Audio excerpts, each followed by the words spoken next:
Ladies and gentlemen, welcome to the Casual Coders Podcast Season 2. Today we're talking about fire extinguishers and 3D printers. I'm Chandler. I like 3D printers. I am Quentin. I also like 3D printers, and I work on fire.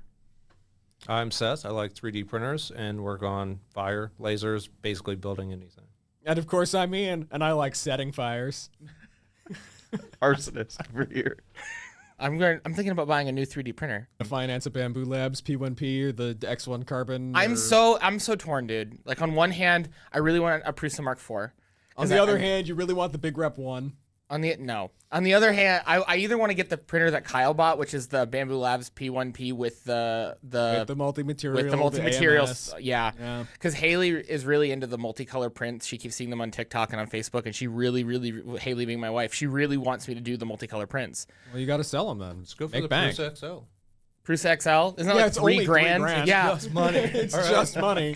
If you sell enough, you'll get it back. Yeah, you work that cushy software job. I think you're good. I do think that's where it's going to go eventually. I think multi-head extrusion is where it'll go. Multi-head? Like with the tool E3D changers? tool changer? Yeah. Which Fair enough. So like I know that the Prusa XL starts at $3,000. Do you guys know how much it costs? Like I'm gonna look it up. I don't think it it's starts about- at $3,000. You don't think it starts? I thought it started lower. at $3,000. I think it starts at $2,000 or yeah, $1.50 and a half. But if you want 5 tool heads It's an with extra like changing, 1,500 or then it 16. becomes Yeah, like I'm 3 or Googling 4 the grand. Prusa It's XL. $3,800. Is it $3,800? Oh my god. So as long as you just sell some really good stuff. I don't know. I mean, if you that's use it. I think for the 5 Plus I'm building now, that's going to get an enraged rabbit carrot feeder, because you can do up to 16 colors. It's not in a dryer box, but you just program it out yourself in Clipper. That's crazy. 16 colors? Yeah, it's just like the AMS's, but that's been out longer. But you have to build it, so it's not as popular. But it's the cheapest way to go multicolor. And I have an IDEX printer, and it's kind of a nightmare to calibrate and set up. Yeah, so the Prusa XL does start at $2,000, and then you start adding tool heads, and that's whenever it starts. It's for every tool head, it's $500. Yikes. And then so the first two tool heads are $500. Add the tool heads yourself without buying them directly. What from they do Prusa? is that they have one tool head, $2,000, 2 tool heads is $2,500, and then 3 tools heads is $4,500. Wait, what? It jumps? It's like or $3,500. Sorry, okay. It's $1,000 for 5 tool heads. I think they On give you an top of option that. between 1, 2, and 5. I don't think they give you. Yeah, it's Gotcha. 1, 2, and 5, and then you can either get But it if you want semi-assembled or multiple fully materials, assembled. you've got to do 5 tool heads. It's not the like multi-material thing where they split pieces of filament and send them all Yeah, through like the same AMS does on the nozzle. bamboos. No, it's like actually 5 heads, 5 different spools of filament. Is and the Bamboo AMS compatible with other systems, or is it Bamboo proprietary? I'm pretty sure it's bamboo, It's only. proprietary. That's annoying. Another option I thought about, if I want to go like somewhere in the middle between a multi-tool changer and a Bamboo Labs AMS system, I would do a Prusa Mark IV with Prusa's multi-material system built in. So with that, it would cost me about $1,400 is roughly what that would run me. Yeah, the Bamboo printers print nicely. I don't love the proprietary nature of them. But No, I'm a big fan of. Well, I mean, everything's kind of open source, but as soon as you change anything in that, you void any warranty that you have. Yeah, because there and is an that's open source firmware. not for even 'em. lawful. It violates Magnuson Moss. But They're not an good American luck fighting company. it. They don't have to follow any laws. You're right. They're in China. They don't have to Oh, follow right. our Well, laws. they don't follow laws anyway, right? I don't know. Yeah. Is that too political? Well, that's I mean, it's Sometimes hot the truth take, is but- just the truth. Yeah.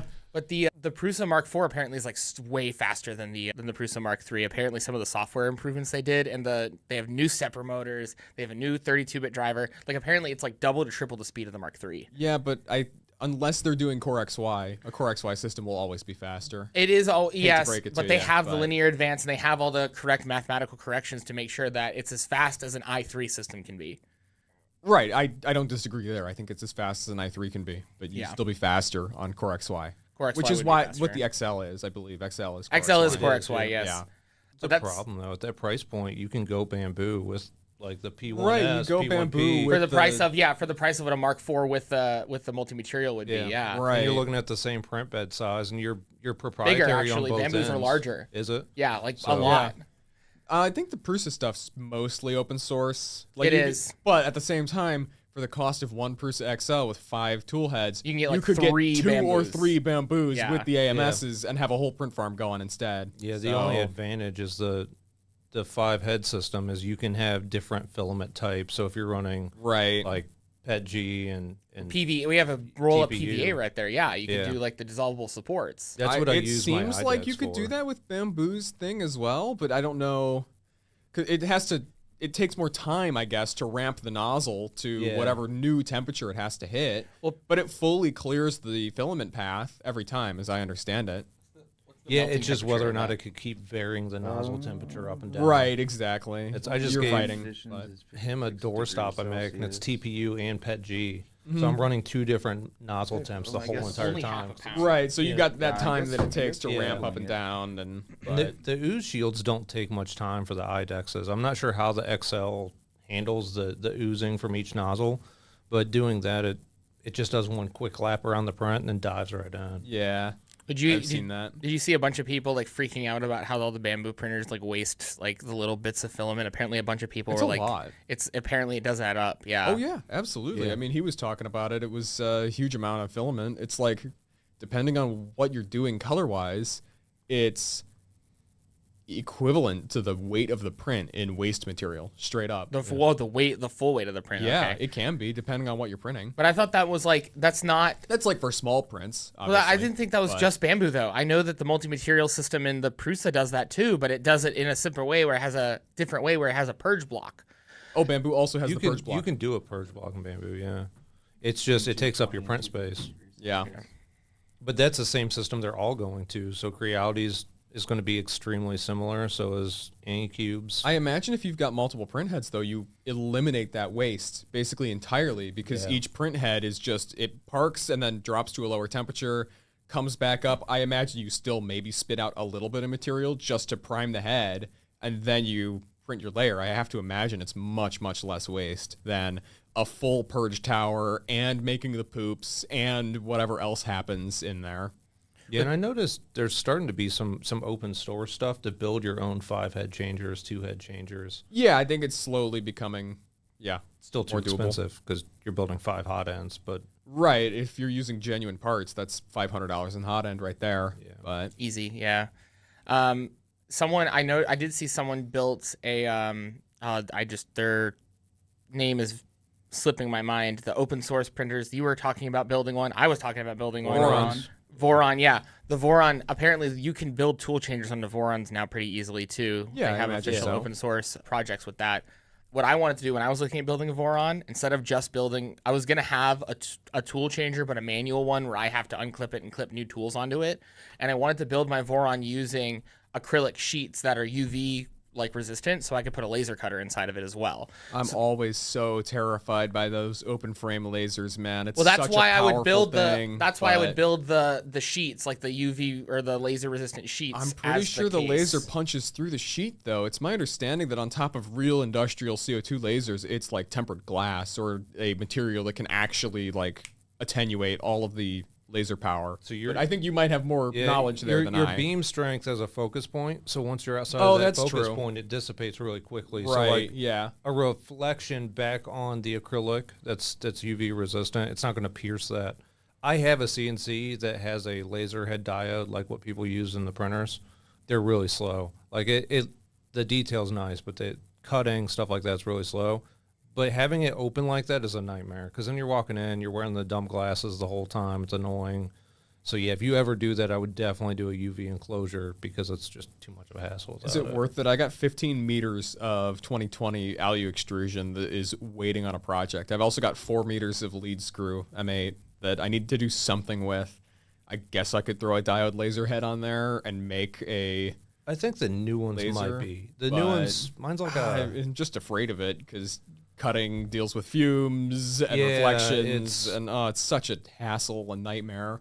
Yeah, But it adds a tool to my repertoire to be able to do the projects and other things that I want. So that is the thing. You got to vent it. You know, like acrylic puts off a pretty stinky fume, so you got to make sure your enclosure's tight enough and you have makeup air and it's venting outside. So that's the biggest thing is prep for all those things that come with probably it. not worth it. Not unless you're doing it a lot. I don't think it is. It's becoming more popular. The built-in CO2 units are getting cheaper, and some of the new ones come with automatic fire extinguishing on them. Oh, really? That's a big plus. Yeah, I think X Tools does. They have little CO2 canisters that'll automatically dump if there's a fire. I remember those Kinda way like back fire in the trays. 3D printer Yeah. days, like the early days with the ANET A8 and all that stuff. People were building the enclosures, and there were companies selling, like, I don't know. I'm pretty sure they were chemical, sort of like that guy. Yeah, ruined the printer at the same time. Yeah. Well, I mean, it was an ANET A8, so it's not like it was were worth made of anything acrylic. anyway. Like, they was destroyed if it caught fire. It Well, was they caught acrylic. fire I see already those anyway. now. So. I get the advertisements for like the little bag that you hang on top of your printer, and if Yeah. it catches on fire, I'm like, that's all dry cam. Like you're ruining your printer. I guess you're saving your house, maybe, but A house is worth way more Yeah. than the $200 piece of shit printer that catches fire. I'm not. oh yeah, 'cause it's always like an Ender 3 in the picture, and it's like, Right. yeah, that thing can burn. I guess I if don't you save care. your I bought my house, Ender but- 3 for $100 at Micro Center. Whatever. Yeah. If it dies, it dies. The parts alone are worth the $100. Yeah. But yeah. You can easily build a setup with a CO2 extinguisher if you wanted to automatically extinguish anything, but Yeah, but that's expensive. yeah, it's just money. Glass It's just extinguisher grenade. A like those- glass extinguisher grenade? Yeah, the old school stuff that they had liquid chemicals in that would just go You would off. just throw it at Yeah. the fire.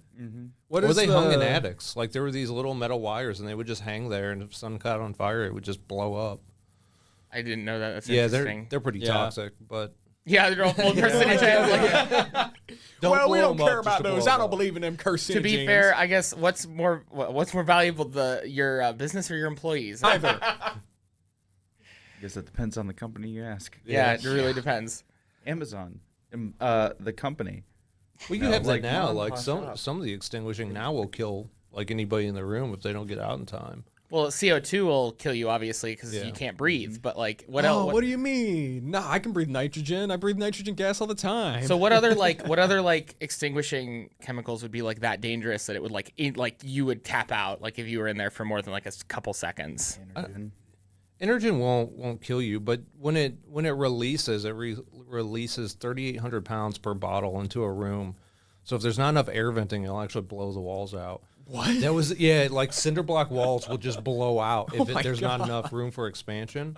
And that was the problem with server rooms with that is when it discharges, it's so loud that the vibration will fry the hard drives. Well, this reminds So- me of there was a DEF CON talk where it was like, okay, what's the fastest way we can destroy a hard drive and remove all of the data from it in data center with maybe 1 U of space, I think above and or below. And there's people packing drives with thermite to try and destroy them and doing all sorts of crazy stuff like lasers and mount a plasma cutter above the drive so that when the feds show up into your office, it's like, oh God, the feds are here, pull the switch. And these plasma torches just go psh, and destroy the drives in your array. That'd be awesome.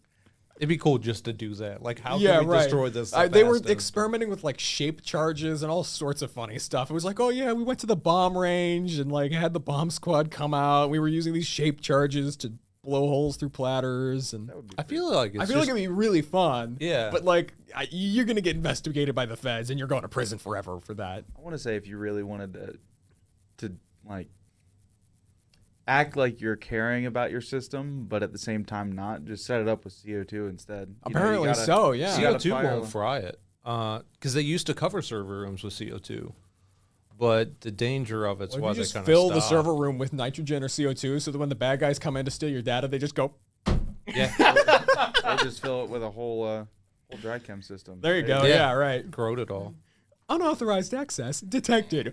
Because then it just looks, hey, I'm just trying to protect the server. I feel like the federal government they have enough tools to get past the corrosion though, and like Oh, all yeah. that stuff. Almost certainly. I mean, Just unless not you a can bunch of destroy it at the 12-gauge microscopic shotguns. level. You know, just they walk in, shotguns go off, and just blast every hard drive. We found out that a 3.5-inch hard drive will stop at 9mm. Yeah, that was. Oh, did you go one shoot day. some? Yeah, we went and shot some. So we went with James, and James had his grandparents' hard drives, and they said, destroy these for us.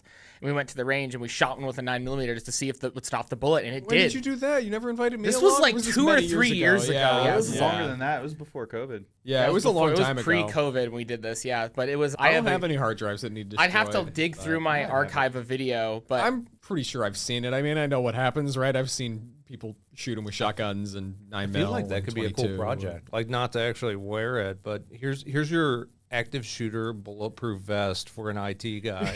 Like just run in the server room, build a bulletproof vest out of hard drives, and you're good, right? That would be a really funny project video, though. It's just this guy with this colossal Cross- pile of hard drives surrounding his torso. Casual Coders crossover with Demo Ranch, anyone? Like, I have a boxing dummy that I've been meaning to shoot in my garage. If we could just find enough. Whoa, hard no, drives. we just got a Super Troopers this, you know? Just throw it on and see what happens. Helldiver, here's your hard drive. Here's your hard drive armor. Get in there. automatons will kick your ass, but okay. No, you make your body armor out of the automaton parts, which is the spent hard drives. Exactly, yeah. It's the circle. That's of how it all life. started. Trying to find that picture. But yeah, we found, like, obviously the little 2.5-inch drives won't stop anything. Like, anything would just go right through them. Oh, I thought that those 2.5-inch drives were so dense they'd stop at 50. No, they were just anything just sailed right through them. It was up to 9mm was get stopped by a 3.5-inch drive, and it just barely stopped. So- too. Like, you could see the bullet just barely peeking out of the back casing of the hard drive. So we got all this 3D printer filament. Yeah. 3D printed body armor. I'm gonna 3D print some level 3A plates. Yeah. I wonder how Yeah, thick where you would have. just slide in the hard drives. I wonder how thick you would have to make a 3D printed plastic to stop a bullet. 5 inches. You think is someone tested this? Is it 5 inches? I don't know. I'm just throwing out a number. I That's think my guess. solid infill 5 inches. You're more than good. It depends on what caliber. Yeah, I mean, What's your rating? We're talking Absolutely. 9mm. 17 HMR. Yeah. 223. 308. Well, what is it? 5.7. 950 JDJ. I mean, what are we Oh stopping? God. 5.7 bore? will penetrate level 3, right? So that would be you like think your so? testing I don't point. know. Yeah, I think that's the thing. Like their blue hollow points $1 will per test. penetrate level 3 Yeah. body armor. Well, I know a guy who's got the 57, so you know, I've shot 5.7 before. I It's can an get a 50 interesting cal. cartridge. So was he. He got to shoot a P90. Oh, yeah. That was actually a fun day. We went to the range and this cop showed up and he Do you have a full, like, proper P90? no, it was a civilian PS90? version. Yeah, but Yeah. it was fun. It was at least SBR to have the full length barrel. I had the full length barrel. I have the plans It for looks that. sort of cool with the full length barrel. It also looks really dorky. Oh yeah, it looks lame. Yeah, there you go. There's the there's the video Yeah. of us stopping the bullet with the hard drive. I mean, that would hurt if you were to hit. It would. Yeah, it but we would, all know that. You would definitely be bleeding, but there wouldn't be a bullet through you, I guess. So I feel like Well, yeah. that's safe, really. that's safe enough. Wear a hoodie underneath. You'll be all right. Yeah. Look, if worst case scenario happened and you had nothing else, I think that'd be ideal, right? The problem is that you better hope they guess. aim for the platter, because the other part of the hard drive is just a steel case and a PCB. That's going right through. So if the I- next John Wick movie, he's Yeah. just using just a shield hard drives. So or Captain JLC America. manufactures 20-layer PCBs, right? You think 20 layers of copper and fiberglass in a 1.6 millimeter No, board? You think that's that's not enough? stopping anything. Yeah. Maybe that'll stop the 17. That ain't stopping anything bigger than that. Stop at 22 Yeah, short. it'd probably stop Yeah. at 22. 22 Yeah. short. We have to append that. I think it's Yeah, 22 short. far 22 away. long goes through. Just in case you're being assaulted by, I don't know, something that shoots 22 short. Being assaulted by a swarm of angry bees. Well, little no. Even the unfoldable AM-180 22s. shoots 22 long rifle, and that would go right through. So, Yeah. But yeah, so what type? You mentioned the different chemicals for like a data center. So what other types of like chemicals are common for like data center protection? fentanyl. That keeps IT guys saying. So pretty much data centers. The old halon's still out there, which is deadly and terrible for the environment. That's why we don't use it. But pretty much you're looking at Energen, FM200, and Novak 1230, which is Sapphire is what you're going to see. It's the branding of it. All those are safe. Sapphire is actually nice because they don't recommend you to, but you could stay in the room. So like they'll use it in power plant control areas. So like if you're in a nuclear power plant, you're having a meltdown, it catches on fire, it can discharge and you can stay in the room. If it doesn't put out the fire, though, it turns to an acid gas that'll etch steel. Oh. Which is pretty cool. There's some reports of like firefighters venting it after the fire to where their trucks are, and it etches all the chrome down the truck. Oh, weird. Yeah, it's based on like thermodynamics, so it pulls the heat out of the fire. But whatever happens with that chemical reaction, if it doesn't succeed, it goes south pretty quick. When you're in the school for it, they actually do like a demonstration with a candle, and they just dump the fumes off the liquid onto the candle, and it'll put it out. Then they do another one where they don't, and the smell's like very distinct. Like as soon as you can tell it's doing the reaction and failing, you can smell the difference in the air. Interesting. Yeah, it's cool stuff. It's discontinued now, but Etching steel by accident does not sound like a good side effect. well, I This think here's my custom Damascus etched with this here, yeah. I don't Yeah, know. I think FM200 will do the same, and they're still pushing it. But sometimes, like, there's not a perfect solution, right? Like, water is ideal, but not with electronics. And CO2 is great, except that it kills everybody in the room, you know? So, which they have extra precautions for that, obviously. You know, there's pneumatic delays and pneumatic sirens in case all the electronics fail and the thing dumps. You still have, like, these dead set in place things to get everybody out of the area. But if you don't, then, you know, like, you die. So there's downsides of that. Same within factories, like anything downstream and lower, it's heavier than air, so it can settle there. So even if it discharges 100 yards this way, it can settle in over here where this guy is and take him out. But yeah, server rooms, you still see some with water systems where it takes like 2 stages to release in the room. But obviously, I mean, anytime you're releasing water on a server, like, You're frying. yeah, you're frying everything. So if that's your backup and there's no data backup, like, you just kind of screwed yourself over what could be a pretty small fire. Is that or the even main? a puff of smoke. Yeah, is that the main reason why they don't use water? Is because like if a false alarm triggers, you've just destroyed your server room. Yeah, if you have a sprinkler head like malfunction, it doesn't happen a lot, but it can where the bulb just blows out. Now you just released water on all these servers for no reason. So a lot of the times when they do cover those rooms, it's a 2-step alarm. So it requires both like a loss of air in the pipe. They'll fill the pipe with air. Oh, and yeah, then, I think you were talking about that. Yeah. Reaction. Yeah, it's called a pre-action. There's a single or dual interlock, but usually it takes air loss and then smoke or heat will trip the other side, and okay, it's a real fire, and then it'll dump all the water in the system. Because I didn't know about that because I thought I heard or read somewhere about a potential attack, like for a store or something, which is you take a laser and you shine it onto the bulb, which heats up the liquid in there and shatters it and would cause the sprinkler to activate and douse a bunch of water in. In a typical store, that would work. Yeah. Yeah, like, and it's a mess, and the water's black, and it's Yeah, nasty. right, It's it's not like The nasty. It's Office where not- they're like kissing, you know, from the candles. Right, it's not clear water. Yeah, it's not like, no, it's nasty It's rusty, stuff. stagnant, nasty water. well, also for like the server room, like you know, everyone here's worked with electronics before and worked with like I've fried a computer before. Like smoke comes out, like Yeah. it is Everything is pre-charged with smoke. Your goal is Right, to not you let, don't want let to it let out out the magic blue smoke. Right. yeah. Now, if you had perfect distilled water in your sprinkler system, you would probably be fine on your computers. But Then no, It's full no, of iron from the yeah, pipe. right, so- exactly. When the water's coming out black, I don't know. no, I don't think it's going to be very good for your electronics. No, and you have some stuff, like you went to school for it, the VES does very early smoke detection, where literally you can light a match and it'll read it. But it's got multiple stages. So like alarm level 1 just alerts the building, and alarm level 2 does this thing, and alarm level 3 does this thing. And so it can stage it out. So if you do have a board fry, maybe it'll read it, but maybe it won't just take action. It'll give you a chance to rectify the issue. So there's a server room that uses Vesda, and then it's a pre-action. Yeah. So it uses the Vesda system to trip the valves. So that way it's full of water, and then whenever you have the actual bulb break is when it discharges water.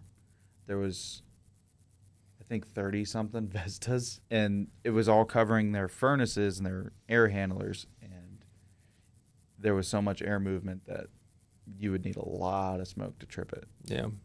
Which essentially those just use pipes. It's literally just like plastic pipe. And it's got holes drilled in it. So every drilled hole is a sampling port. So you have all these pipes running around the server room, and it's just sampling the air all over the place. It's constantly pulling in air. Yeah, they have a little fan. It just sucks it in constantly. And they'll actually acclimate the conditions in the room. So if it's starting to get dusty in there, like it knows it's getting dusty. It doesn't just trip because it's a little dustier. Now, if you went in there and like started cutting drywall all over the place, it's going to read it as smoke most likely and trip everything.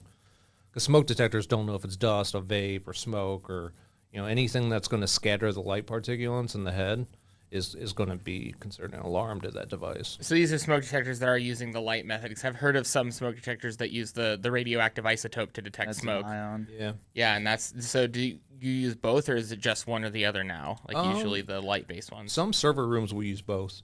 New stuff we install, we don't. It's all light-based. But Just because it's cheaper, safer. Like, what's the reason of Yeah. switching to it? yeah, and they're less sensitive. Ionizing smokes are really sensitive. I don't remember all the exact parameters for them, But ionizing will read different smoke differently. So if it's a darker smoke or a lighter smoke, both detectors will actually react differently on them. I'd have to look it all up because there's like a whole thing on the separate ways that they register the smoke as far as like which one will read which better. But a lot of it's cost, it's radioactive. That's why we've moved away from that. With some of the newer technology, a lot of these smokes have a computer inside of them. So they can start to differentiate everything a lot better than your basic just lights scattering and going into alarm. We're putting microcontrollers in everything now. Oh, yeah. God. Well, a lot of the new smokes now, like we program in the serial number for the board and the smoke. And the smoke has its own brain, and then the panel just communicates with that almost. Oh, digitally? Yeah. So it's all a digital communication. So the smoke will say, I'm an alarm, or I'm at this percentage rate of smoke per cubic foot. And it sends a signal to the panel, and then the panel from there will do whatever it needs to do, whether it's sometimes they'll just give you a heads up, sometimes it just dumps alarm. So now are the panels like big old touchscreen like HMIs, or is that the direction they're going? There's It's sort only of a few that terrifying, are touchscreen. or All the new ones are. Oh my God. And it's garbage. Touchscreens are garbage. right? Yeah, that's exactly where I was about to go. That sounds awful for like critical safety infrastructure. Well, and you figure like all that technology is behind because it has to get UL listed for fire protection. So the stuff that's like hitting the market now is the technology it's that like was really active, old, resistive, like shitty. Yeah. Yep. So luckily, some of the panels will put hard buttons inside on the main board. So if you know what you're looking for, you can open it up, get to the main circuit board, and do all the button pushing that you need to there. We can always program in, so you have buttons, and everything's programmed now. Just Right. It's on all the settable, advanced panels. Yeah, it's all yeah. and if ors essentially. So Okay. it's just like programming an Arduino. They're all a little different, but so you could set up hard buttons if you wanted, and have them right next to the crappy touchscreen that's there. Gotcha. So, have you guys ever serviced like? I'm just curious. Just ever serviced like a printer farm or anything like that, like for the fire suppression systems? I have not. A Bitcoin farm. You did Bitcoin. You did Bitcoin mining, like thing. Yeah, there's one somewhat locally. There's a couple guys that just hang out and smoke weed all day and do Bitcoin mining. So wait, so they're smoking, but that doesn't set off the fire system. That's good. No, I mean, as long as they're not in the server room, you know. So, But that's where I vape. I go to the server room specifically to vape. Yeah. It's got all the good airflow, so that all the vape goes away, right? yeah, but no, we've Cooler. done Right, that. exactly. It's a nice hideout. No one knows I'm there. We have some marijuana farms that we've been to, where they're farming all that out. Different systems, but Legally, some of Before course. or after it was yeah, legal? it's all legal, so Oh, it's okay. all medical stuff. But Well, now it doesn't have to be in this state anyway. I don't remember how they destroyed that amendment. I thought there was a whole bunch of weird stuff that Yeah, happened, but I think it got don't know real the state weird because here. I don't do it. Yeah, I didn't pay attention to it either. I just know that it was like legalized, but it's like impossible to distribute. Is like what I've read. Yeah, I thought there was a whole fight over it or something Yeah. weird. You like it's basically now you just can't be arrested for it, but good luck getting your hands on it. It's still a nightmare. is that how it went? I'm the same way. Like I don't smoke it, I so don't I didn't know. keep up with it that I'd have much. to- but yeah. I don't Maybe- think any of us at this table have a single clue. yeah. No. Circling back to 3D printers. So Seth, what printers do you have in your collection? So I have an Ender 3 Pro, an Ender 3 V2, Ender 5 Pro, an Ender 5 S1, an Ender 5 Plus. Big reality guy over here. So got the they're entire print cheap. farm. Yeah, I've only bought one of these new. In my SLA, I have a Mage Pro that I bought new. So my Ender. Is that also Creality? Yeah, it is. So I bought the I Ender guess I 5 shouldn't have S1 asked. and the Mage new. Everything else was used. I bought 3 of those printers at once for $400. Like I haven't paid much for all of them. Not bad. And then I have an IDEX that's like a Tanglu. It's some off the wall. Same thing. It was used. It's a bit of a nightmare, and they don't make them anymore. I don't think. I'm seeing all the parts like dissipate. So I'm trying to get open source for the firmware and get all the original code. So when these hot ends break again, I can just build whatever hot end I want. Put the parameters in. You could just throw like a ramps board in or some whatever big tree tech board, something, and just throw Marlin on it. And that's probably what's going to happen. Yeah. And that's right now. Everything runs Marlin. None of them. The S1's on factory firmware. Nothing else is. I think Creality's firmware kind of sucks. I flashed my own firmware as soon as I got my Ender 3, but Prusa I haven't touched. Prusa's I'm on fine. mostly stock Marlin on my Ender at this point. That's Yeah. pretty much what I did. Yeah. It's my Marlin's not too far out of stock. It just gives you more options for bed leveling. Everything's got a CR touch or a BL touch on it. Yes, that's almost a necessary I killed upgrade. the LCD panel on my Ender 3, so I had to do a bunch of funny modifications. Really? Yeah. Well, I was stupid. I was like, oh, the stupid Ender 3 display's garbage. It's this shitty blue display. I'm going to change this. I have this red gel film that I bought for whatever, some earlier project. So I'm going to take this thing apart and put the red gel film in, but I want it to look clean, so I'm not just going to tape it over top. I'm going to actually pull the thing off, and I remove the metal case that holds the actual liquid crystal like down to the printed circuit board, and pull that off and put my layers of gel film underneath there and stick it back on and realize that I've like ripped off the like rubber conductive layer that adheres to the actual glass liquid crystal display. And then I damaged it, so like it never showed text correctly. So I had to buy a new one. I'm like, oh, this one on Amazon's fine. It's like the cheapest display I could find, and it says for Ender 3. So I'm like, this will be fine, whatever. And I buy it and I look at it and then I realize the pinout's totally different. So now I have to make this custom wiring harness to get this thing to work. And I flashed Marlin like 50 times just trying to make this thing work. And then I finally realized super late one night, I'm like, I am an idiot. I've been looking at this pinout upside down and backwards. So just invert where I've got my pins connected and it works. I had to redo a pinout for the steppers.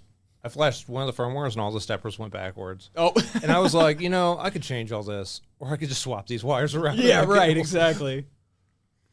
Yeah, I try not to modify the firmware of my printers too much because I ended up going down a massive rabbit hole back when I first got into 3D printers. Come on, man, you got to rice that thing out. That's what I did, is that I like riced the crap out of an Ender 3, and I put the BL Touch, so I had to put custom firmware on that, and then I got a different hot end, so I had to modify the firmware for that, and then I just kept going down this rabbit hole of like changing and tweaking the firmware, and it just never stopped. Alex has that printer, and now it's just got factory regular Marlin Yeah, I on know. it. He like reflashed.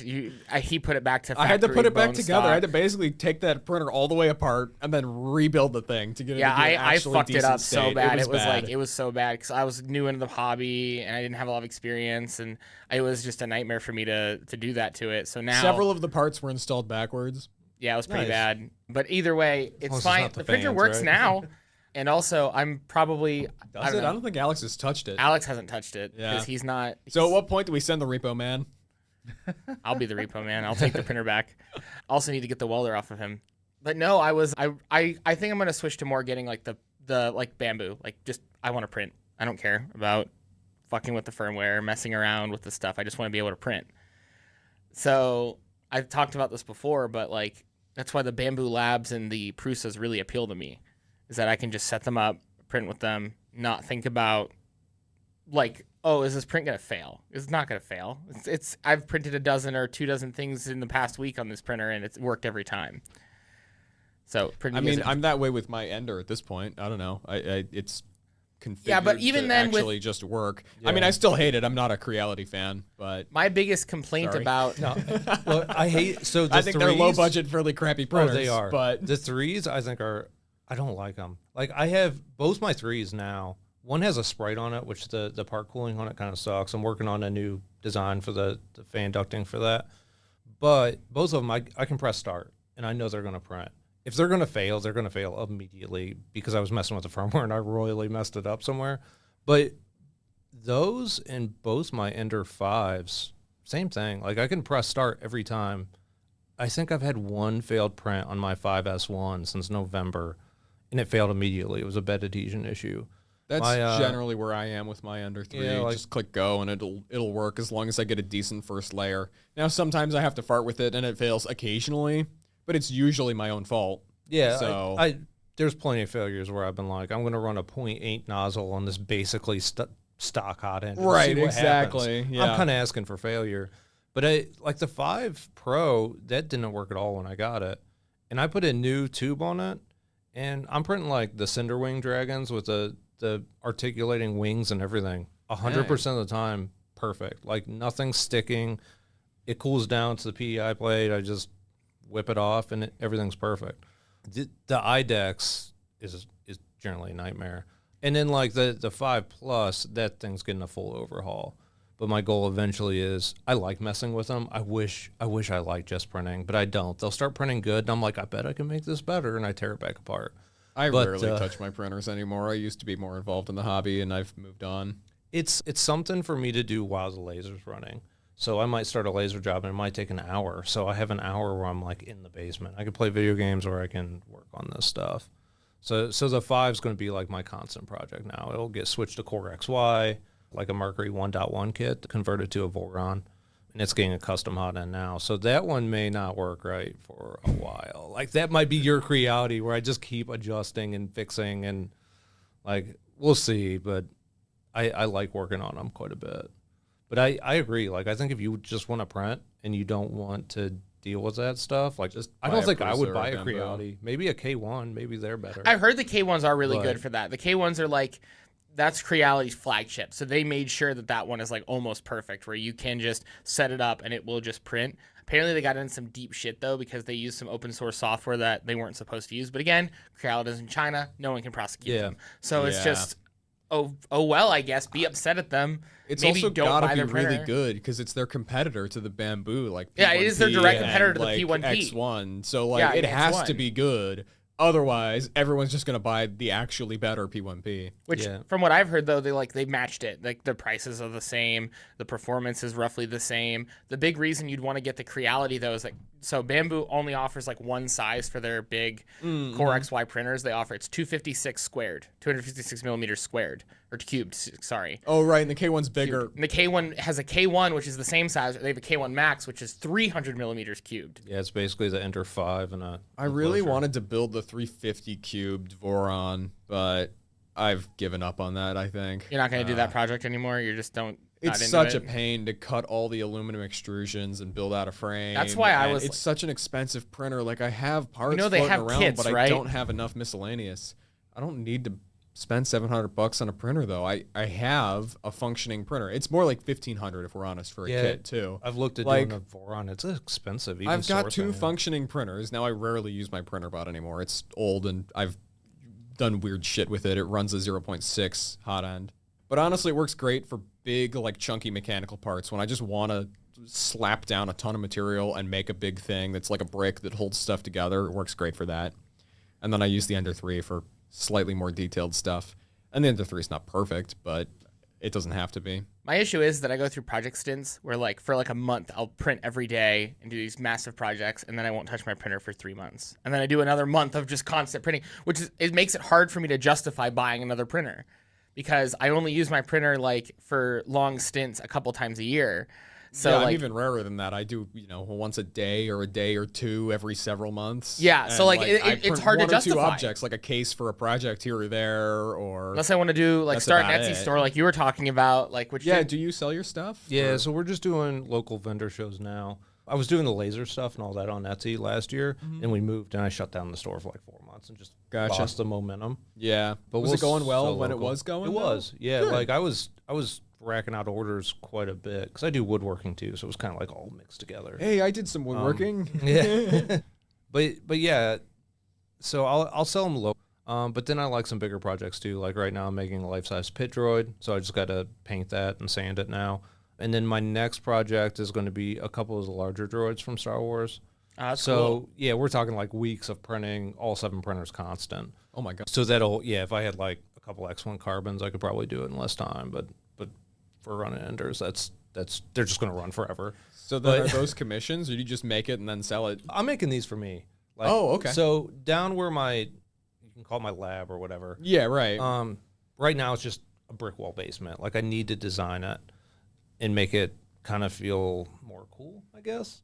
So I'm going to build a couple droids down there literally just to hang out. Nice. I might do a couple motorized ones, so add the servos and the heads. Yeah, and I was stuff. about to, yeah. And then when we do the vendor shows, they can like hold our sign, like essentially just to bring in different work. I know I've had people like approach me for vacuum molds and stuff like that, but it just shows like we have the capability to build these bigger, crazy things. Yeah. And those are the projects I like. Like I really enjoy just building stuff out, whether it's with a laser, printers, or woodworking, whatever. So that just kind of shows like whatever your project is, I'll figure it out. Just like that, board I made you not too long ago, last year, I guess. Did you ever see that pie show board? Yeah, I did see the pie show board that he made you. Yeah. Yeah. So right now I'm in the middle of making Orlag from Valhalla, which I started forever ago, and like built everything. I have the dice left, the laser, and it's completely finished. But I like doing like these weird, nerdy, large projects like from scratch. Although the droid stuff, I bought those files 100%. I did not design the droids from scratch. How much? I'm not good enough for that. Yeah, that's a very. That sounds very challenging. That's more of a creative thing too. We're more analytical, engineering-brained I guys. suck at organics and organic shapes. I just go for like sketches and like super basic primitives. Just collect a bunch of stuff together to make a case for XYZ printed circuit board project thing. I cannot make like bodies or like artistic sculptures or like a rocket with like fumes coming off it. Anything like that, I cannot do. No, and the guy who made these, like that's what he does. It's a handful of robots and droids and stuff that you can buy the prints from, and they have it so well refined on how it goes together. And there's and he has like he provide instructions and everything. Oh yeah, too. Oh yeah. With the bolts you need, the full build out kit, and then there's an open community that'll do like modifications to make them walk. And then if the plans are good and they're tested, he'll add those files to his. Oh, nice. So yeah, it's a really good community base on that, and that's what makes those worth building, in my opinion. Like it's not. I didn't find them on printables, and I was like, all right, let's try to figure this out. I enjoy that sometimes too, but for a droid that's 7 foot tall, I'm not trying to like misprint stuff multiple times to figure it out. Yeah, So I imagine that's very expensive. not really, actually. So the pit droid's about 3.5, 4 foot tall. I think that was like $28 for the designs. Wow. So yeah, and his rule is like if you sell it locally. So like I talked to him and I was like, hey, if I have someone holding a sign and somebody wants to buy the droid, like how do you feel about it? Because it's a very strict like no selling policy on his stuff. And the guy who designs them is real cool. He's like, look, buy the plane again. Let me know you sold one, and as long as you buy a design for everyone you sell, I'm fine with it. So my plan isn't to commission, the stuff, but if somebody wants to buy them, at least I can. And the designer's, he's a cool guy. I mean, Just don't tell Disney or you're gonna have a cease and desist on your front door. That's probably fair. yeah, I would agree with that. That's probably fair enough. And I'm surprised he doesn't get crap for it because his designs are really popular. It's Droid Division online. Like if you look up his stuff, and he's got a really Don't show good my wife; she'll following. want me to make one. Yeah. Yeah, he'll give you something to do, I guess. Some of the smaller ones, like there's the RJ88, like you can print that in a couple days on an Ender 3. Yeah. What is the cost for all the materials for like a 7 foot droid? I have to imagine it's many, many kilos of Yeah, material, so and if you're putting lights and like boards and other like things in it to make it move, I imagine it gets pretty pricey fast. I want to say it's like 8 to 10 rolls, something like that, and that's at like a 10 or 15% infill. So some of the guys, like, I like all the crazy stuff people build. So like the C3PO builders clubs and stuff. Those guys are spending astronomical amounts of money. Same with the R2D2s. They're remote controlled. Yeah. And like they'll blow bubbles and stuff for the kids at cons and stuff. Yeah. Those guys are dumping like 3,000 to 4,000 in their build outs on some of that. Easy, I have to Yes. imagine. Yeah. Yeah. If I It's were, so cool though. It is like I want to build it, but I'm like, that's a lot of hey, money. it's just money. Yeah, it's just money. that's one of my projects that I wanted to do for a while, and I never got to it. I was participating in this cosplay group, which I still do like once a year. I still participate, and they wanted to do a Star Wars character set. So we have like different character sets. Like for Marvel, I was Star-Lord from Guardians of the Galaxy, which I have a 3D printed helmet from that. Nice. And then for DC, I'm Superman because I have blue hair. I have blue hair. I have blue eyes. I have Blue eyes. hair, yeah, I wait have a blue sec. eyes and dark hair, so they're like he's Clark Kent. And There's the university coming out of you. yeah. And then then there's talking about doing a Star Wars group, and originally they were gonna have me be some random character, and I told them no, I want to be either Mando or I want to be one of the clone troopers. Is basically what I said, and so they're like, well, you have a 3D printer, could you 3D print that? And I'm thinking to myself, that's gonna take me weeks. Yeah. Like there's so much printing. I got to paint it because the character I was going to do is Captain Rex, and he's got blue markings all over him. Yep. So I got to paint it too. I can't just have a black and white armor set, and it's going to be like a nightmare to print. I never got to it because it's like too much work, and because I already run 3 businesses on the side, so it's not like I have the time to do something like that. Time? What's that? Yeah, what's that? That's the whole point of the Ender 5 Plus is literally just to print armor. Like I'm building the whole thing around that cause. So it's going to run a 0.8 nozzle because I'm going to be sanding and bondoing and filling everything anyway.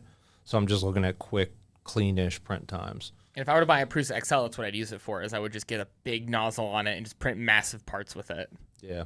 Yeah, that's kind of the goal. It's running like the new Creality's Sprite or Spider hot end, the V3. So we'll see if it flows as fast as they say it does. If not, a Dragon hot end will get slapped on it. Have you ever looked into the CHT Yeah, that's what I was gonna say. Is nozzles? the CHT nozzles? Yeah, where they heat up and they actually split your filament into 3 separate paths and then put it back together in the nozzle. And it's like you can put it on like a normal hot end and it'll print way It like faster. doubles the flow rate. Yeah. I've seen them, but I haven't messed with them yet. They're only $20. Honestly, they're worth like throwing the $20 at it and trying it out. Oh yeah, Yeah, for especially 20. if you do a lot of printing. Yeah.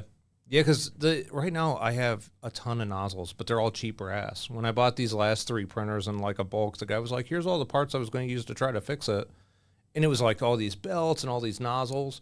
I loaded up like a small tackle box with nozzles. Yeah. I'm like, holy crap, there's I still probably got bags 50, of like yeah. V6 nozzles in like 0.4 and 0.5. All Yeah, the sorts of amount of crazy 0.4 shit. nozzles I have is insane. And I don't even switched use to it. volcanoes on my printers. Really? I don't know if I agree with it anymore, but I liked the added flow rate capability and just big nozzle. I can melt whatever I want. I You really think choose Ender 3 is going material. to take advantage How of did that? it do with PLA? It does fairly well. Did it? Because that's the only yeah. thing that steered me away from the volcano. Some people said that it can clog on PLA. getting I've too never hot. had it clog. I did purchase a super shitty titanium heat break that I thought would work well off of like AliExpress. It was awful. It jammed instantly. It would heat up, and then as soon as you cool down the printer, it was clogged permanently until you Really? drilled that thing out. That so sucks. I was hoping, but it didn't work out like I hoped. Yeah, I'm curious how this will go because I ran the Spider V3, and then it's got a small Bowden tube, and then it's got an Orbiter V2 extruder just mounted right on top. I printed the enclosure for it.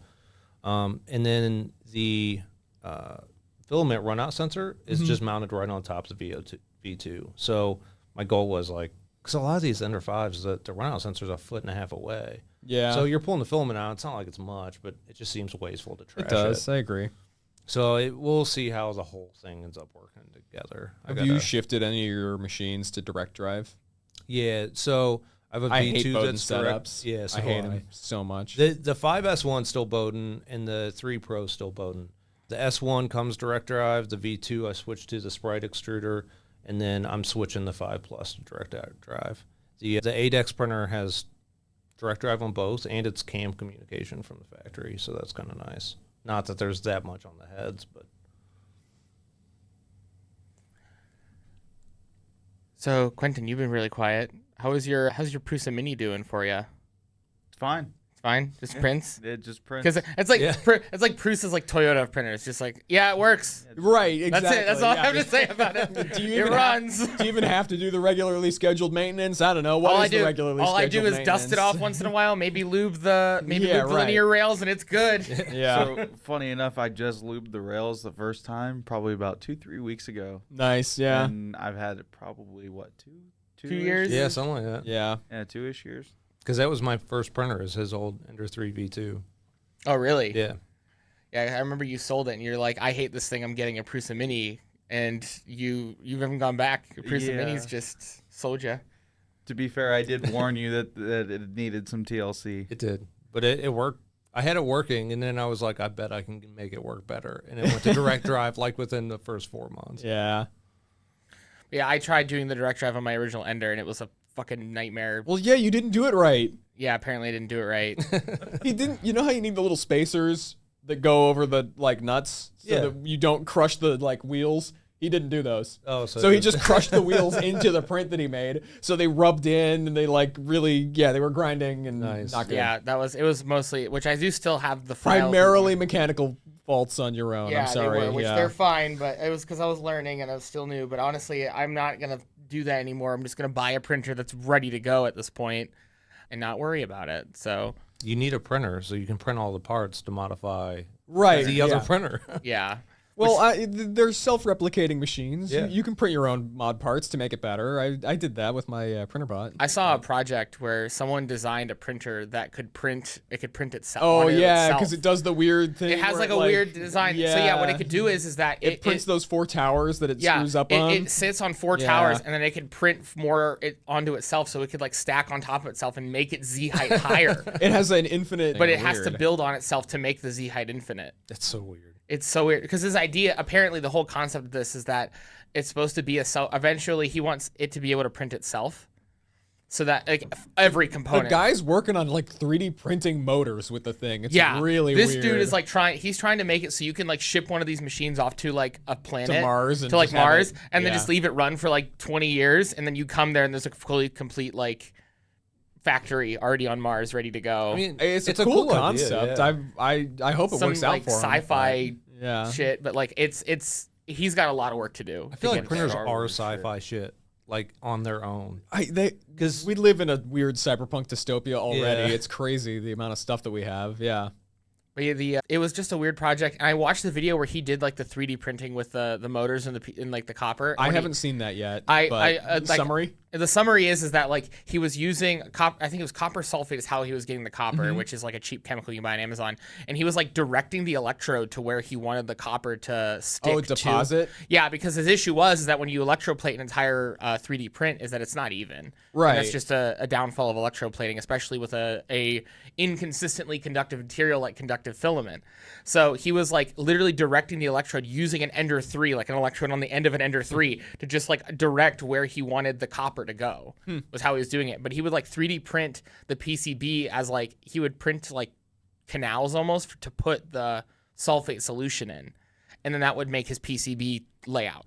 And then from there he would direct the anode one of the ends of the electrodes around to like stick the copper down. I remember when we were talking about the 3D printing PCBs project and that got dropped. That did get dropped because my dad basically told me that it's going to be impossible because you're never going to get consistent like layers on top They of don't it. have to be perfectly consistent. He said that but it probably wouldn't be like yeah, conductive at all. Like he said it wouldn't work. I think it's doable, but I think it'd be a struggle. It would be a struggle, and I don't know if we want to spend a year and a half developing that out. It's not worth it. I struggle enough with all my projects as is. It would be easier if we just took like his laser cutter and just laser cut a laser etched copper right to make PCBs. ex- Yeah, you can't laser etch copper for PCBs but you can like CNC unless you got like a though. fiber laser or something. But you can CNC it. Not yet. I have to make more money. We essentially make money on our side business and just buy more stuff to build different stuff. Yeah. I gotta figure out how you sell your stuff because I always make cool projects, but I don't know how to sell them correctly. I mean, they're also ungodly expensive. I just bought the faces for this, which are printed circuit boards with gold lettering and like lightning in the faces. It was $171 for 15 panels, enough to make 15 of these D20s. And see, that's where I think like eventually, and maybe we can get a group thing going. Like we can all just make a handful of expensive stuff, find a con, and buy a table.